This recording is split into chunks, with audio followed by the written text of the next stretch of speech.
2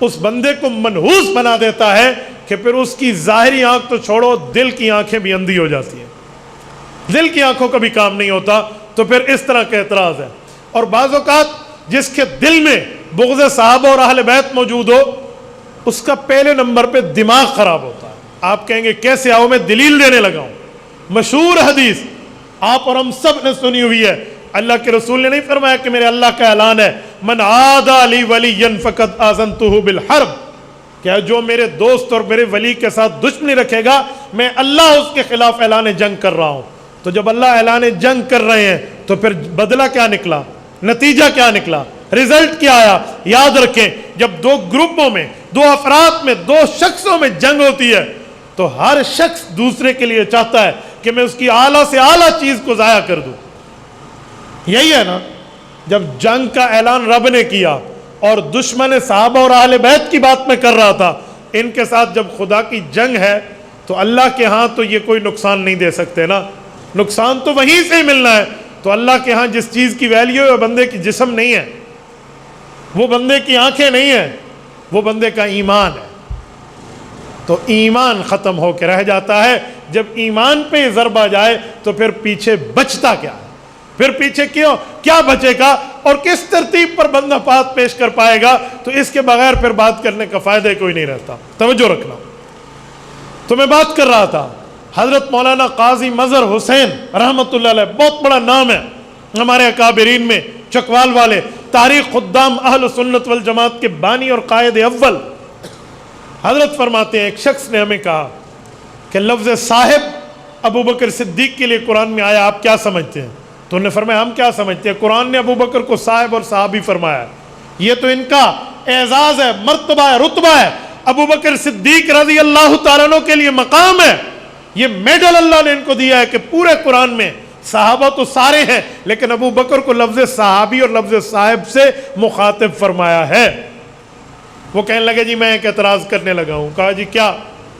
کہا قرآن میں صاحب کسی غیر مسلم اور کافر کے لیے بھی تو آیا ہے، وہ آیت میں پڑھ دوں. وہ اپنے ذہن میں سوچ رہا تھا کہ شاید میں یہ آیت پڑھوں گا تو بڑا 30 31 32 مار خان بنوں گا اور بڑا پوائنٹ ماروں گا. حضرت نے فرمایا اچھا بیٹے جرت فرما ذرا آیت پڑھ اور پھر اس آیت پہ ٹھہرنا، اس سے آگے پیچھے نہ ہونا. انہوں نے کہا جی میں پڑھ رہا ہوں. کہا کیا؟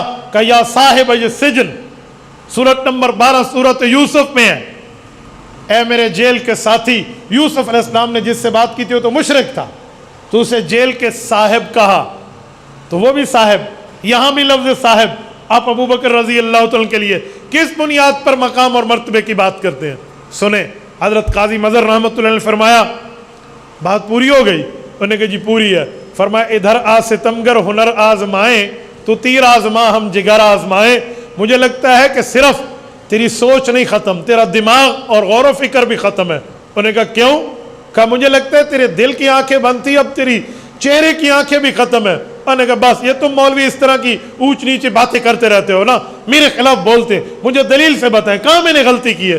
انہوں نے کہا دونوں لفظ تجھے نظر آ رہے ہیں. وہاں ہے یا صاحب یہ سجن، جیل کے ساتھی، جیل کے صاحب، اور یہاں ہے اذ یقول لصاحبہ، حضور پاک صلی اللہ علیہ وسلم کے ساتھی. اے بے وقوف، تمہیں اتنی بھی پتہ نہیں چلتا کہ جتنا جیل کے دیواروں میں اور حضور پاک کی ذات میں رتبے میں فرق ہے نا، اتنا اس صاحب اور اس صاحب کے رتبے میں فرق ہے. وہاں نسبت ہے جیل کی در و دیوار کی طرف، جیل کے مٹی اور گارے کی طرف. یہاں نسبت ہے اس عظیم جسم کی طرف، جس عظیم جسم کی آنکھیں ہوں تو قرآن کریم ان آنکھوں کو ما زاغ البصر وما طغی کہے، اور جس کا اللہ تعالی بالوں کی بات فرمائے تو والضحیٰ واللیل اذا سجا فرمائے، جس کے دانت کی بات آئے تو رب یاسین فرمائے، جس کے اخلاق کی بات آئے تو وَإِنَّكَ لَعَلَىٰ خُلُقٍ عَظِيمٍ فرمائے. جس اللہ تعالیٰ نے اس جسم کی قسمیں کھائی ہیں، تمہیں اس میں اور جیل کی در و دیوار میں کوئی فرق نظر نہیں آتا. تو جتنی عظمت جیل کی ہے اتنی عظمت اسی کی ہے، اور جتنا مقام رسول اللہ کا ہے اتنا رتبہ صحابی کا بھی اسی نسبت سے بنتا ہے. تو میرے دوستو، اس انگلش میں کہتے ہیں پوزیسو سینٹینس، عربی میں کہتے ہیں مضاف مضاف الیہ. تو اس کی نسبت تو دیکھیں کہ نسبت کس کی طرف ہے، تو نسبت حضور کی طرف ہے. حضور اور جیل میں جتنا فرق ہوگا اتنا اس صاحب اور اس صاحب کے رتبے میں فرق ہوگا. اور دوسرا پوائنٹ اسی آیت میں مزید بھی ہے، وہ ہے ان اللہ معنا. توجہ رکھنا، یہ ایک علمی پوائنٹ ہے، میں عوامی لہجے میں اس کو سمجھانے لگا ہوں. یہ جو لفظ ہے ان اللہ معنا، ابو بکر فکر نہ کرو، اللہ کی مدد آپ کے ساتھ بھی ہے، میرے ساتھ بھی ہے، یعنی ہمارے ساتھ ہے. پہلی بات تو یہ ہے کہ جو پچھلے انبیاء کرام کو ہم دیکھیں، ان کے ساتھ صحابہ کا لشکر موجود ہے، یعنی پچھلے نبیوں کے پچھلے صحابہ. تو جب بھی نبی اپنی اللہ کے ساتھ مدد کی بات کرتے ہیں تو اپنے لیے کرتے ہیں. ان ربی معی سیہدین، موسیٰ علیہ السلام کے ساتھ لشکر موجود ہے، اور پھر بھی فرماتے ہیں میرے اللہ کی مدد میرے ساتھ ہے، یعنی آؤ میرے ساتھ چلو. معیہ فرمایا، جسٹ فار می، میرے ساتھ، ناٹ فار ادر، کسی اور کی بات نہیں ہے. لیکن جب رتبہ حضور علیہ الصلوۃ والسلام کے صحابی کا آیا ہے نا، تو یہاں حضور یہ بھی فرما سکتے تھے لا تحزن ان اللہ معیہ، ابو بکر فکر نہ کر، اللہ کی مدد میرے ساتھ ہے. یوں نہیں فرمایا، بلکہ صدیقی رتبے میں اس مدد کے اندر حضور اور ابو بکر دونوں کو شامل کیا. فرمایا لا تحزن، ابو بکر فکر نہیں کرنا، غم نہیں کرنا، ان اللہ معنا، اللہ کی مدد آپ کے ساتھ بھی ہے، میرے ساتھ بھی ہے. پتہ ہے اس میں کیا نقطے پوشیدہ ہیں؟ کئی نقطے پوشیدہ ہیں، کئی نقطے. آپ کہیں گے کیا؟ اس میں اتنے نقطے ہیں کہ بندہ حیران ہو جائے. نمبر ایک، اس میں حضرت ابو بکر اور رسول اللہ صلی اللہ علیہ وسلم کو نسبت اتحادی کا رتبہ ملا ہے. نسبت اتحادی کسے کہتے ہیں؟ نسبت اتحادی کا معنی بظاہر یہ دو کالب ہیں، دو جسم ہیں، لیکن دونوں کی سوچ ایک جیسی ہے. مثلا حضرت رسول اللہ صلی اللہ علیہ وسلم نے بھی اعلان نبوت سے پہلے کسی بت کے سامنے سر نہیں جھکایا، اور ابو بکر صدیق نے بھی کلمہ پڑھنے سے پہلے کسی بت کے سامنے سر نہیں جھکایا. یہ دونوں کے ساتھ مدد ہے نا، تو صفات بھی دونوں کی تقریباً امتی اور نبی کا معاملہ رکھ کے بھی باقی معاملے یکساں ہیں. آؤ دوسرے نمبر پہ، جس وقت شراب حرام نہیں تھی، یوں پانی کی طرح پی جاتی تھی، کولڈ ڈرنکس کی طرح پیتے تھے. آپ اور ہم جیسے کھانے کے بعد کولڈ ڈرنکس پی لیتے ہیں، مثلا گور میں، پیپسی نہیں کہوں گا، اسرائیلی بائیکاٹ چل رہا ہے، ورنہ میں ایگزامپل دوں بھی پیپسی، کوک، 7 اپ، مرنڈا، ڈیو، ملونوں کا تو میں اپنے پیسے کے ساتھ فلسطینی بمبارمنٹ میں حصہ نہیں ڈال سکتا، تو اس لیے مثال اس کی دے رہا ہوں جو پاکستانی ہو. ٹھیک ہے، آپ اور ہم کولڈ ڈرنکس استعمال کرتے ہیں، مثلا بگ ایپل، مثلا گورمے، مثلا نیکسٹ کولا، کوئی بھی دیکھ لیں. اینوے لوگ آخر بھی گورمے والا کو پیسے کی دیں، تو ایک کی بات کر رہا ہے تو میں سب کی کر رہا ہوں، جتنے پاکستانی برانڈ ہیں. ہم جیسے پیتے ہیں نا کولڈ ڈرنک، ایسے وہاں کھانے کے بعد کولڈ ڈرنک کی طرح شراب چلتی تھی، پی جاتی تھی، کوئی منع نہیں ہے. اللہ پاک نے ایک مرتبہ آیت اتاری اور فرمایا اسمہما اکبر من نفعہما، فائدہ اس کا کم ہے، نقصان زیادہ ہے، لیکن حرام نہیں کیا. کچھ لوگوں نے چھوڑ دیا، کچھ پیتے رہے. پھر جب کچھ مزاج مزید اچھا بنا تو پھر اللہ نے دوسری آیت اتاری، فرمایا یا ایھا الذین آمنوا لا تقربوا الصلاۃ وانتم سکارا، نماز کے موقع پہ نہ پینا. اکثریت صحابہ نے چھوڑ دی، میجارٹی. انہوں نے کہا ہم نے ہر وقت نماز میں اٹھتے ہیں بیٹھتے ہیں تو کیا ضرورت ہے، تقریباً چھوٹ گئی. لیکن کچھ لوگ پھر بھی پیتے رہے کہ منع نہیں تھا عام ٹائم میں پینا، چلو رات کو پی لیں، صبح تک نشہ اتر جائے گا. جس وقت اب مزاج بن گیا نا، تو پھر تیسری آیت آئی اور اس نے شراب کے حرمت کا حکم دیا اور اس کو جڑ سے اکھاڑ کے پھینک دیا. اللہ تعالیٰ نے کیا فرمایا؟ فرمایا انما الخمر والمیسر والانصاب والازلام رجس من عمل الشیطان فاجتنبوہ. پلیتی ہے یہ، شراب پیشاب کی طرح پلیت ہے، لہذا شیطانی کام ہے، اس سے بچ جاؤ. بس پھر تو اس کے بعد ایک قطرہ بھی نہیں پیا گیا.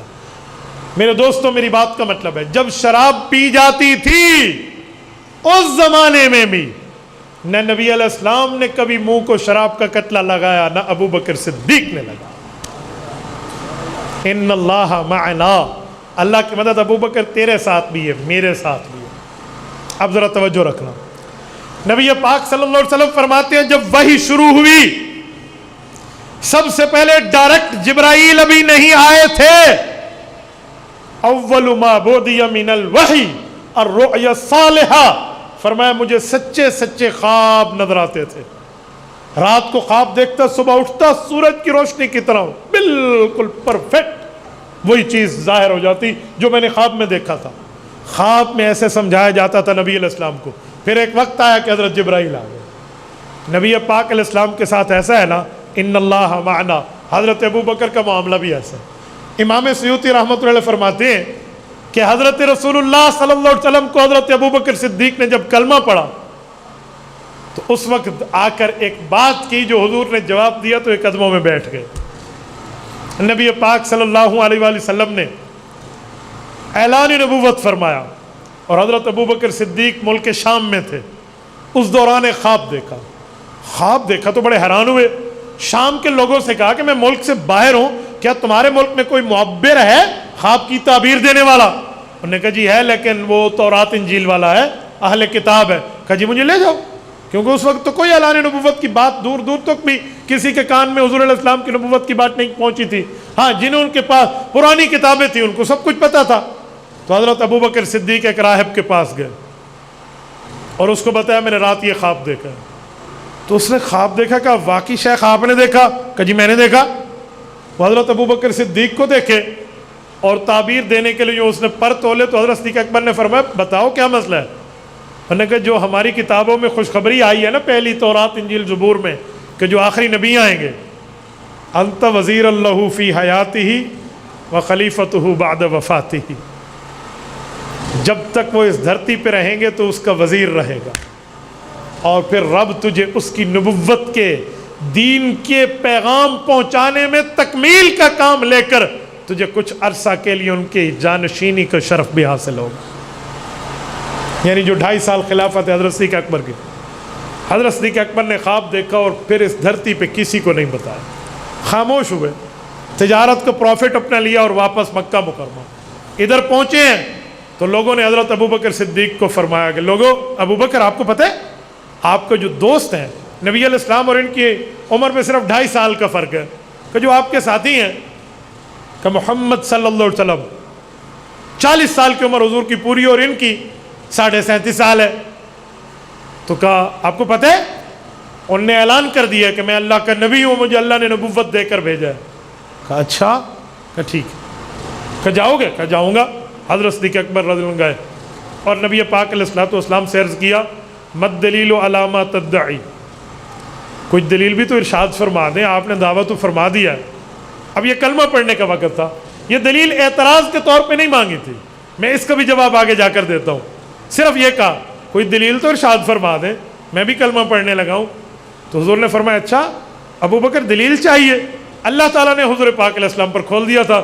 فرمایا الدلیل علی ما ادعی رؤیا کاللتی رأیتہ فی الشام. کہا اور دلیلیں تو چھوڑ, شام میں خواب تو نے دیکھا تھا, پھر دلیلیں مجھ سے پوچھ رہا ہے. انہیں ہاتھ نبی علیہ السلام نے آگے بڑھا اور ابو بکر نے کلمہ پڑھ لیا رضی اللہ. آپ کے ذہن میں ایک سوال آئے گا کہ ہم نے تو آج تک سنا تھا کہ ابو بکر وہ ہے جس نے بغیر دلیل کے کلمہ پڑھا ہے, دلیل تو مانگی نہیں ہے. تو یہ روایت آپ نے پڑھ دی کہ اس نے دلیل مانگی ہے, تو کیا مطلب؟ بھائی یہ دونوں باتیں ٹھیک ہیں. آپ کہیں گے کیسے؟ میں مثال دے رہا ہوں, توجہ رکھنا. آپ کے صاحبزادے کا کیا نام ہے قاری صاحب؟ عبدالہادی, جن نے قرآن کریم پڑھا ہے. میں ان سے پوچھتا ہوں توجہ کہ بھائی فاروق آپ کے صاحبزادے عبدالہادی نے قرآن کریم پڑھا ہے؟ یہ کہیں گے جی ہاں. مجھے یقین ہے, میں ان کو جھوٹا نہیں کہہ رہا, لیکن دل کے خوش کرنے کے لیے میں کہوں گا بیٹا 2 آیات تو سنا دو. اب بچے نے 2 آیات سنا دینے ہیں. مجھے بتائیں جو میں نے اسے کہا کہ مجھے 2 آیات سنا دیں, مجھے مولانا کی بات پہ جھوٹے ہونے کا گمان تھا کہ قاری صاحب جھوٹ بول رہے ہیں؟ نہیں, بلکہ میں نے دل کی راحت اور تسکین کے لیے آیات ان سے سنی ہے. ابو بکر نے نبوت سے دلیل نہیں مانگی, ابو بکر دیکھ چکے تھے. ابو بکر نے جو بات کی ہے وہ دنیا کو بتانے کے لیے اور اپنے دل کی مزید تسلی کرانے کے لیے کہ دیکھو جس پر ایمان لا رہا ہو اس کی شان اتنی ہے کہ اللہ اسے آسمان سے خبریں دیتا ہے. یہ مراد نہیں ہے کہ اللہ تعالیٰ کہ نبی کو حضرت ابو بکر صدیق رضی اللہ عنہ کو اللہ کے نبی پر اعتراض تھا, ایسا نہیں ہے. لہٰذا دلیل نہ مانگنے والی بات ٹھیک ہے, یہ جو مانگی ہے بطور اعتراض نہیں مانگی بلکہ بطور اظہار منگوائی ہے. اب توجہ رکھنا, میں نے کہا ابو بکر کو بھی خواب آیا ہے, نبی پاک صلی اللہ علیہ وسلم کو بھی خواب آیا ہے, تو ان اللہ معنا, اللہ کی مدد ابو بکر تیرے ساتھ بھی ہے, اللہ کی مدد میرے ساتھ بھی ہے. اب توجہ رکھنا, نبی پاک علیہ السلام جب دنیا میں تشریف لائے, حضرت ابو بکر صدیق بھی دنیا میں تشریف لائے, تو دونوں کی والداؤں کو، حضرت اما آمنہ کو بھی اور حضرت سلمہ ام الخیر کو بھی اللہ تعالیٰ کی طرف سے فرشتوں کے ذریعے خوشخبریاں ملی ہیں۔ آپ کہیں گے کیسے؟ حضرت اما آمنہ فرماتی ہے جب نبی علیہ السلام میرے پیٹ مبارک میں تھے تو ما شعرت انی حملت بہ، مجھے کوئی تکلیف محسوس نہیں ہوئی کہ جیسے بچہ پیٹ میں ہو تو تکلیفیں ہوتی ہیں، ایسا کچھ بھی نہیں تھا، یہ اشارہ تھا۔ اس طرح کئی نشانیاں اور بھی ہیں۔ آئیں ذرا حضرت ابو بکر پہ، ان کی اماں بتاتی ہیں جب ابو بکر پیدا ہوئے، ان کے ابا باہر سفر میں تھے، حضرت ابو بکر صدیق پیدا ہوئے تو فرشتوں نے مجھے بھی تسلی دی کہ کیا؟ امام ملا علی قاری رحمہ اللہ نے مرقات شرح مشکات میں لکھی ہے بات کہ فرشتے نے کہا حضرت ابو بکر کی اماں کو، یا امت اللہ بالتحقیق ابشری بالولد العتیق اسمہ فی السماء صدیق لمحمد صلی اللہ علیہ وسلم صاحب و رفیق، خوشخبری ہو تمہیں اس عظیم فرزند کی ماں جس کا آسمانوں تک انٹروڈکشن اور تعارف ہوگا، فرشتے اسے صدیق نام سے جانتے ہیں اور وہ جہنم سے آزاد کردہ پیدا کیا گیا ہے۔ یاد رکھنا ایک شخص آئیں گے جن کا نام محمد صلی اللہ علیہ وسلم ہوگا، دنیا میں ان کا ساتھی ہوگا اور ان کا دوست ہوگا۔ ان اللہ معنا، ابو بکر کے ساتھ بھی مدد اللہ کی، حضور کے ساتھ بھی مدد اللہ کی۔ اور پھر یہاں ایک بات میں مزید عرض کروں، ان اللہ معنا میں کئی مواقع ایسے ہیں جو مشورہ حضور نے صحابہ سے لیا، اس مشورے کا جواب جو حضور کے ذہن میں تھا وہی ابو بکر کے ذہن میں تھا، لیکن جب ابو بکر سے پوچھا تو ابو بکر نے جواب دیا، حضور نے فرمایا ابو بکر میرا خیال بھی یہی تھا۔ آپ کہیں گے کیسے؟ کئی مواقع، میں ایک موقع پیش کرتا ہوں، جنگ بدر، اسارہ بدر کا، ما کان لنبی ان یکون لہ اسرا حتی یسخن فی الارض، یہ آیت کب اتری ہے؟ کہ جب بدر کے میں 70 کافر قیدی پکڑے گئے، حضور علیہ السلام نے مشورہ لیا کیا کیا جائے ان کے ساتھ؟ حضرت عمر، حضرت عثمان، باقی تمام صحابہ نے جو مشورے دیے ہیں نا، وہ مشورے یہ تھے کہ تلواریں ہماری ہاتھ میں اور ان کی گردن ہو، اڑا کے رکھ دیں گے ان کی گردن۔ یہ مکہ سے مدینہ ایک نبی کا مقابلہ کرنے آئے اور خاتم النبیین امام الانبیاء کا مقابلہ کرنے آئے، یہ جذبہ تھا۔ نبی علیہ السلام کے دل میں خیال تھا کہ ان کو اگر کسی وجہ سے چھوڑ دیا جائے، کوئی شرائط ان سے منوا لی جائے، تو ہر صحابی کا مشورہ آ رہا تھا تو ابو بکر اس صحابی کے چہرے کو بھی دیکھتے اور حضور پاک علیہ الصلوۃ والسلام کے چہرے کو بھی دیکھتے، اور پھر نبی علیہ السلام کی فیس ریڈنگ، آئیز ریڈنگ، حضور کی آنکھیں پڑھتے، دل پڑھتے، چہرہ پڑھتے، جس کو ہم تجربہ کہتے ہیں۔ اس پڑھنے کا یہ معنی نہیں ہے کہ کوئی لکھائی آتی ہے، پڑھنے کا یہ معنی ہے کہ بندے کے اپنے ایکسپیرینس بھی ہوتے ہیں نا، تجربہ بھی ہوتا، تو یوں تجربہ کرتے، یوں دیکھتے۔ جب ابو بکر کی باری ہے، فرمایا ابو بکر کیا کرے؟ کہ یا رسول اللہ میرا جی چاہتے ہیں کہ پڑھے لکھے لوگ ہیں، ہمارے جو صحابہ دوست ہیں نا، ان کو اگر یہ لکھائی پڑھائی سکھا دیں یا فدیہ لے لیں ان سے تاکہ اسلام کا فائدہ ہو جائے، پھر ان کو رہا کر دیا جائے اس شرط کے بدلے میں۔ تو حضور پاک علیہ الصلوۃ والسلام نے فرمایا ابو بکر میرے ذہن میں بھی یہی ہے۔ بات میں ایک تفصیلی واقعہ، پھر اللہ نے بھی اس رائے کی تائید فرما دی، ورنہ ان کے قتل ہونے کا بندوبست ہو چکا تھا۔ اگر اللہ کے ہاں یہ بات طے نہ ہو چکی ہوتی تو وہ سارے مرتے۔ ان اللہ معنا، اللہ کی مدد جیسے حضور کے ساتھ ہے ویسے ابو بکر کے ساتھ ہے۔ آؤ ایک موقع اور بھی دیتا ہوں، توجہ رکھنا۔ حضرت ابو بکر صدیق رضی اللہ تعالی نے شہادت مانگی تھی نا، حضور پاک صلی اللہ علیہ وسلم نے بھی شہادت مانگی ہے۔ حضور علیہ السلام شہادت مانگتے ہیں، اللہ مجھے اپنے راستے میں شہادت دے دے، ابو بکر بھی مانگتے ہیں۔ شہادت دونوں کو ملی ہے، حضور کو بھی حضرت ابو بکر کو بھی، لیکن جو ظاہری شہادت ہے نا کہ کوئی کافر آ کر وار کرے اور خون بہے اور نبی علیہ السلام نعوذ باللہ شہید ہو جائیں حضرت ابو بکر، ایسا نہیں ہوا، شہادت ملی دونوں کے ساتھ۔ آگے دیکھیں حضرت عمر شہید، حضرت عثمان شہید، حضرت علی شہید، وہاں تلواریں چلی ہیں، خنجر چلے ہیں، لیکن یہاں شہادت ہے حضور اور ابو بکر میں، نہ تلوار چلی ہے نہ خنجر چلی ہے۔ وجہ کیا معاملہ ہے یہاں؟ حضور علیہ السلام نے شہادت مانگی تھی، صحیح بخاری میں، لَوَدِدْتُ أَنْ أُقْتَلَ فِي سَبِيلِ اللَّهِ ثُمَّ أُحْيَا ثُمَّ أُقْتَلْ مانگا تھا، لیکن اللہ نے میدان جنگ کی شہادت نہیں دی۔ کیوں؟ کہ اگر حضور علیہ السلام میدان جنگ میں شہید ہو جائیں تو کافر کہیں گے نا ہم نے تمہارے نبی کو نعوذ باللہ قتل کیا، تو ہماری آنکھیں ٹھنڈی ہو گئیں۔ رب نے حضور کی دعا بھی قبول کی، کافر کی آنکھ بھی ٹھنڈی نہیں ہونے دی۔ شہادت کیسے دی؟ شہادت یوں ملی، 7 ہجری میں آپ علیہ السلام کو ایک گھر میں کھانے کا اتفاق ہوا، اور وہ بھی مدینہ منورہ سے 200 کلومیٹر دور خیبر میں، زینب بنت مشکم کے پاس۔ سلام کی بیوی ہے، سلام بن مشکم کی بیوی زینب بنت حارث، اس کے پاس، مشکم اس کا سسر ہے، ہاں، اس کے گھر میں کھانا کھایا، اس نے زہر ملا دیا۔ نبی علیہ السلام نے لقمہ مبارک لیا، توجہ رکھنا، لقمہ لیا حضور پاک صلی اللہ علیہ وسلم نے، زہر والی بوٹی بول اٹھی، یا رسول اللہ میں زہر آلود ہوں۔ نبی پاک علیہ السلام نے اس کو باہر نکال دیا، لیکن جو 7 صحابی تھے وہ شہید ہو گئے۔ حضرت ابو بکر صدیق رضی اللہ تعالیٰ عنہ نے بھی شہادت مانگی، لیکن شہادت نہیں ملی۔ صحیح مسلم میں حدیث پاک موجود ہے کہ جو بندہ اللہ سے صدق کے دل سے شہادت مانگے اور وہ شہید نہ ہو پائے، نال اللہ مراتب الشہداء و امات علی فراشی، بستر پہ فوت ہوگا پھر بھی شہید کا رتبہ پائے گا۔ تو ابو بکر صدیق رضی اللہ تعالیٰ عنہ کی شہادت ہو جاتی تو کافر کہہ سکتے تھے نا ان اللہ معنا کے جواب میں کہ اس کے ساتھ حضور کی مدد، اللہ کی مدد ان کے حضور کے ساتھ نہیں، اللہ نے یہاں بھی ان کی لاج رکھی۔ ابو بکر صدیق رضی اللہ عنہ کو جو سانپ نے ڈسا تھا، ڈنگ مارا تھا، حضور علیہ السلام نے لعاب لگایا تھا، وہ معاملہ جاتا رہا، اثر گیا۔ شہادت کے وقت حضور پاک کے پاس بھی وہ ظاہر بوٹی والا اثر عود کر آیا، اور حضرت ابو بکر کے پاس بھی وہ سام والا اثر عود کر آیا۔ حضور علیہ السلام جب وفات پا رہے تھے دنیا سے، اما عائشہ رضی اللہ عنہ کی گود میں حضور کا سر تھا، تو حضور پاک علیہ السلام نے کیا فرمایا تھا؟ یا عائشہ لا ازال اجد علم الطعام الذي اکلت بخیبر فهذا اوان وجدت انقطاع ابہری من ذلك السم۔ صحیح بخاری جلد نمبر 2 کتاب المغازی باب مرض النبی صلی اللہ علیہ وسلم کہ عائشہ وہ زہریلا کھانا میں نے کھایا تھا، رب نے بوٹیاں نکلوا دی، بوٹی بول اٹھی، پر اس زہر کے اثر سے آج میری شہادت ہو رہی ہے۔ زہر کے اثر سے وفات پانے والا پیٹ کی تکلیف سے شہادت وہ پاتا ہے نا وفات، تو والمبتون شہید، حدیث پاک میں یہ والا بھی شہید ہے۔ اس لیے حضرت عبداللہ بن مسعود فرماتے تھے لوگو، یہ مسند احمد میں حدیث ہے، فرمایا لئن احلف 9، مجھے 9 دفعہ قسم اٹھواؤ تو تمہاری مرضی، نہ اٹھواؤ 1 مرتبہ اٹھواؤ تو تب بھی ٹھیک ہے۔ اتخذ اللہ نبی واتخذہ شہیدا، حضور کو اللہ نے نبی بھی بنایا، شہید بھی بنایا۔ تو وہ ظاہر کا اثر عود کرایا، حضور شہید ہوئے، کافر کی آنکھ ٹھنڈی نہیں ہوئی، شہادت پھر بھی ملی، دعا پھر بھی قبول ہوئی۔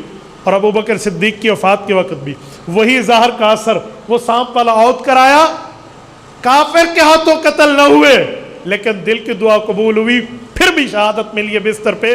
تو ان اللہ معنا، مدد حضور کے ساتھ بھی ہے، ابو بکر کے ساتھ۔ کئی مواقع اور بھی پیش کیا جا سکتے ہیں کہ وفات سے 3 دن پہلے حضرت رسول اللہ کو بخار ہوا ہے، وفات سے 3 دن پہلے حضرت ابو بکر صدیق کو بخار ہوا ہے۔ یہ بھی کہا جا سکتا ہے کہ جس پر چارپائی پہ حضرت رسول اللہ کا جنازہ مبارک اٹھایا گیا ہے، اسی چارپائی پہ حضرت ابو بکر کو اٹھایا گیا ہے۔ اور یہ بھی کہا جا سکتا ہے کہ حضور پاک علیہ السلام کے نواسے کو بھی ظالموں نے مظلوماً شہید کیا، حضرت حسین، اور حضرت ابو بکر صدیق کے نواسے حضرت عبداللہ بن زبیر کو بھی ظالموں نے شہید کیا۔ کئی باتیں کی جا سکتی ہیں جو تفصیل طلب ہے، لیکن میں نے اس آیت کو کھولا ہے، ان اللہ معنا، ابو بکر اللہ کی مدد تیرے ساتھ بھی ہے، میرے ساتھ بھی ہے۔ آپ بھی سن رہے ہیں، خطبہ حضرات، باقی علماء بھی، میری گفتگو براہ راست پوری دنیا میں دیکھی جا رہی ہوتی ہے تو حضرات سن رہے ہوتے ہیں، تو اس پر عالم مزید بھی تفصیل پیش کر سکتا ہے۔ ابو بکر صدیق کو جو تسلی دی گئی کہ ان اللہ معنا، اس میں کئی چیزوں کی معیت ہے جو حضور اور ابو بکر میں ہے، اسے کہتے ہیں نسبت اتحادی حاصل ہے حضرت ابو بکر کو نبی پاک صلی اللہ علیہ وسلم۔ میرے دوستو، سیدنا ابو بکر صدیق رضی اللہ تعالیٰ کا یہ مرتبہ، یہ درجہ، یہ حیثیت، یہ مقام، یہ ویلیو حضرت ابو بکر کی ہے، تو اللہ تعالیٰ نے حضرت ابو بکر صدیق کو یہ مقام عطا فرمایا تھا۔ ہم نے اسی حوالے سے آپ کی خدمت میں یہ چند پوائنٹس اس بنیاد پر آپ کی خدمت میں رکھے ہیں کہ حضرت ابو بکر صدیق رضی اللہ تعالیٰ عنہ کا مقام، مرتبہ کیا ہے۔ ہمیں چاہیے ہم ابو بکر نام کو عام کریں، جتنا ہو سکے عام کریں، ابو بکر نام ہی رکھا کریں۔ ہمارے یہاں ڈیرہ اسماعیل خان میں کوئی عجیب لفظ ہے، لوگ 2 4 5 10 نام اور بھی ساتھ ملاتے ہیں، تو وہ ہٹ کے صرف ایک ہی نام رکھا کرو کہ ابو بکر، سب سے اچھا نام یہی ہے۔ تو اس ناموں کے ساتھ کچھ اور نام آپ نے ادھر ادھر کے ملانے ہیں تو اس سے بہتر ہے پھر وہ نام نہیں بن پائے گا۔ ابو بکر نام میں اتنی وفائیں موجود ہیں نا کہ آج تک کوئی جملہ بندہ کہتا ہے تو فوراً سمجھ آتا ہے کہ کہہ آ رہا ہے۔ یہ جو کہتے ہیں نا کہ اس بندے کی اس بندے سے بڑی اچھی دوستی ہے، تو کیا کہتے ہیں؟ یہ اس کا یار غار ہے۔ تو یار غار کیوں کہتے ہیں؟ یہ بتایا جا رہا ہے کہ یار غار کا مطلب یہ ہے کہ یار غار والی جو یاری ہے وہ سچی یاری ہے، اس یاری میں کوئی دو نمبری نہیں ہے۔ ایسے ہی ابو بکر اور حضور پاک کی جو یاری ہے اس میں بھی کوئی دو نمبری کی بات نہیں ہے۔ اللہ نے ان کو اتنا ایک دوسرے کے معاملات میں اتنا با وفا اور با ترتیب رکھا ہے کہ یقین مانیے جو ابو بکر صدیق رضی اللہ تعالیٰ عنہ نے دعا غار میں بیٹھ کے مانگی تھی کہ مولا مجھے حضور سے کبھی نہ کرنا جدا، یہ دعا اتنی قبول ہے کہ روضہ نبوی میں وہ غار والا پہرا مزار میں بھی برقرار۔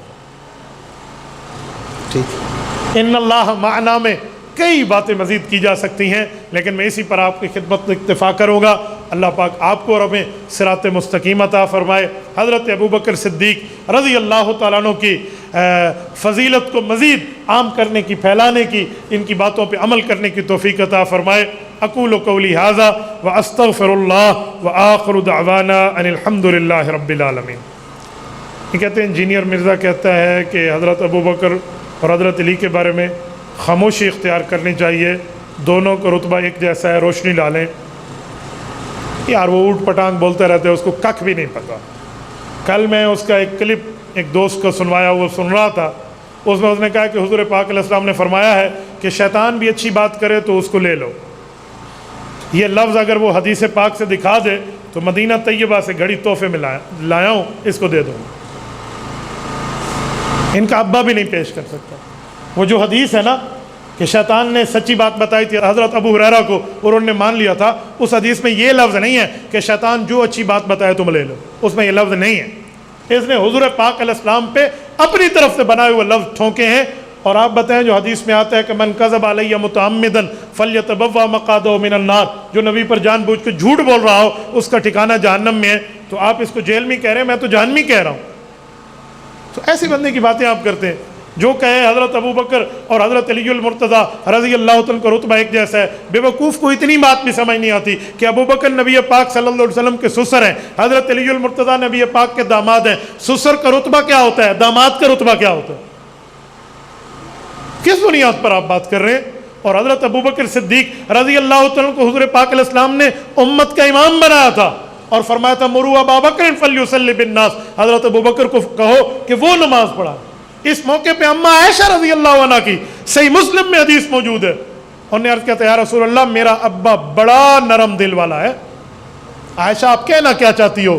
یا رسول اللہ وہ آپ کے مصلے کو خالی دیکھے گا تو برداشت نہیں کر پائے گا۔ آپ کی بات کا مطلب یا رسول اللہ میں کہنا چاہتی ہوں حضرت عمر کو فرما دیں، وہ نماز پڑھا ہے، جری ہے۔ حضور پاک نے کیا فرمایا تھا؟ ما یاب اللہ والمؤمنون ما خلا ابا بکر۔ فرمایا عائشہ نہ اللہ راضی ہوتا ہے نہ اللہ والے راضی ہوتے ہیں، رضا ملے گی تو ابو بکر مصلی پہ آئے گا تب ملے گا۔ آپ کیسے برابر کی بات کرتے ہیں؟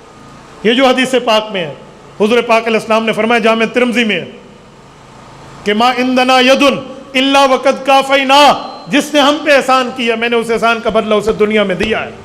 ما خلا ابا بکر یکافئہ اللہ بہا یوم القیامہ، ابو بکر واحد ہے جس بندے کے احسان کا بدلہ میں نے دنیا میں نہیں دیا، رب سے قیامت میں لے کر دوں گا۔ آپ کیسے کہتے ہیں ابو بکر؟ یاد رکھیں ہجرت کی رات لوگوں کی امانتوں کی پہرہ داری حضرت علی المرتضیٰ رضی اللہ تعالیٰ کے حوالے کی ہے، اور اللہ کی امانت کی پہرہ داری اللہ نے حضور پاک جو اللہ کی امانت ہے ان کی پہرہ داری حضرت ابو بکر کے حوالے کی ہے۔ یار وہاں لوگوں کی امانتیں لوٹانے کی بات ہے، تب بھی دیانت داری کی ضرورت تھی تو حضرت علی المرتضیٰ کو طلب فرمایا۔ یہاں اللہ کی امانت کے پہرہ داری کی ضرورت ہے، یہاں ابو بکر کو طلب فرمایا۔ کچھ تو سمجھے۔ اور حضرت ابو بکر نے 2.5 سال حضرت علی کے دونوں بیٹوں کو نمازیں پڑھائی ہیں امام بن کے مسجد نبوی میں، جمعے بھی پڑھائے ہیں، جنازے بھی پڑھائے ہیں، عیدین بھی پڑھائی ہیں۔ اور حضرت عمر نے 10 سال، حضرت عثمان نے 12 سال، پھر نمبر حضرت علی کا۔ آپ کیسے کہتے ہیں برابری کی بات ہے؟ تو اس عنوان پہ تو مستقل ایک تقریر چاہیے، لیکن ایسے بیوقوف اور عقل کے بدھوؤں کی بات آپ مجھے لکھ کے بھیجتے ہیں۔ اس بیچارے کو تو ال چٹو میں ڈگر ہی وے دین دا علم تو سنگا کو نہیں ڈٹھا کو نہیں، نظر بھی نہیں آیا، آپ نے دیکھا بھی نہیں ہے، تو آپ کو کخ پتہ ہے۔ مفتی صاحب میرا نام حافظ اصفر رفیق ہے، میں اسلامیہ کالج کا طالب علم ہوں۔ میرا سوال ہے، جب اللہ رب العزت نے انسان کو وجود دیا تھا تو فرشتوں نے عرض کیا تھا یا اللہ یہ دنیا میں جا کے گناہ اور فساد کریں گے، تو حضرت میرا سوال ہے غیب کا علم تو صرف اللہ کو ہے، تو فرشتوں کو کیسے پتہ چلا تھا؟ ذرا تفصیل سے جواب دے دیں۔ بہت اچھا سوال آپ نے کیا، اللہ آپ کو خوش رکھے۔ دیکھو، غیب کا علم یقیناً اللہ کے پاس ہے، لیکن جو فرشتوں نے یہ بات کی تھی نا کہ یہ لوگ زمین میں جا کے فساد کریں گے، وہ اسی لیے کی تھی کہ انسان سے پہلے اللہ نے جنات کو پیدا کیا تھا، اور جنات روز لڑتے تھے ایک دوسرے کے ساتھ، فساد کرتے تھے، اور فرشتے اوپر سے ان کو دیکھتے تھے کہ ان نے کیا تماشا لگایا ہوا ہے۔ تو انہوں نے یہ سوچا تھا کہ اسی بنیاد پہ عرض کر دیں کہ یا اللہ کہیں انسانوں کا معاملہ یہ تو نہیں ہوگا، لیکن رب کریم نے فرمایا میں نے انسان کو علم کے لیے انتخاب کیا ہے۔ ٹھیک ہے، اگر آج کل ہم یہ خواہ خواہ کی لڑائیاں کریں گے تو والی سارے کل جین نہیں چنگے آن والتا فرشتے قیامت عیسیٰ کو آگ سے بچڑے اوے ہوئے نا آکھا سے اللہ صحیح کوئی میں کریں دیکھنے تو سا چاند دے بھئی تانا نہ ملے تو وال بندے دا پوتر بڑھ کے بندہ دنیا در آوے۔ اگر انسان چاہتا ہے کہ مجھے یہ نہ ملے تو پھر انسان کا بچہ ہی رہے نا۔ تو انہوں نے وہاں دیکھا تھا جنات کو، اس دیکھا دیکھی کے تجربے پر انہوں نے بات کی تھی۔ اللہ پاک آپ کو رم صراط مستقیم عطا فرمائے۔ جزاکم اللہ تعالی۔ اقول قولی ھذا واستغفر اللہ وآخر دعوانا ان الحمد للہ رب العالمین۔